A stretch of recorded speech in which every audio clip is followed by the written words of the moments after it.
Homecomings are often a chance to reflect.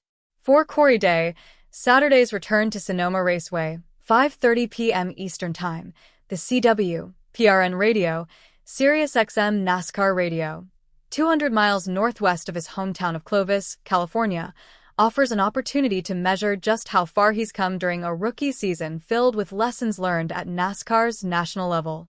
Day has impressed the Hendrick Motorsports brass that put him in the number 17 NASCAR O'Reilly Auto Parts Series car full-time in 2026.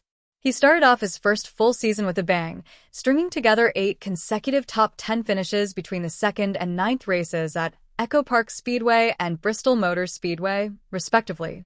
Corey's progress this season has been impressive to witness firsthand. Adam Wall, crew chief of the number 17 Chevrolet, said, "His ability to show up at new tracks and get up to speed as quickly as he does shows how talented he is. The expectations were obviously high going full-time with this program, but the start we had to the season was more than I think any of us could have expected with someone so new to this.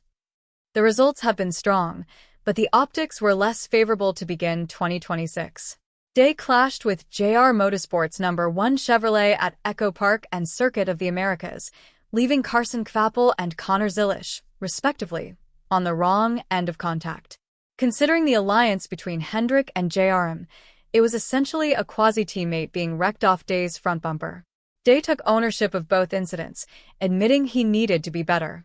"Last year, I was just fast enough to crash and get myself into trouble," Day told NASCAR.com. "I didn't really have the speed to wreck anyone else. I was getting past, not passing people. The start of this year, I started with a lot more speed than I had. There were a couple of times where I didn't know what to do with it and made a mistake." With more seat time and a chat with Rick Hendrick, Day has stopped overstepping his boundaries. Compared to 2025, he's seen notable improvements across the board. "Just comfortability in the car," Day said of the biggest improvement. "I can fire off for lap 1 of the race or practice and know what the car is going to do, and you can already feel what it's going to do into turn 1 before I get to turn 1. Before, I was behind a race car. There was no anticipation of what the car was doing. It was driving me, per se. That's been a big thing." 2025 NASCAR Cup Series champion and Hendrick Motorsports driver Kyle Larson knew that with an entire offseason, Day would be a viable threat in 2026.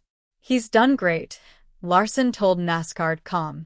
"I feel like the performance side of it has gone as I hoped and expected.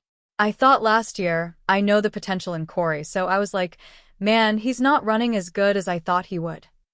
This offseason, I was like, I think he's going to adapt this year because you get to have consistency with your team, you're going to be higher in the qualifying metric.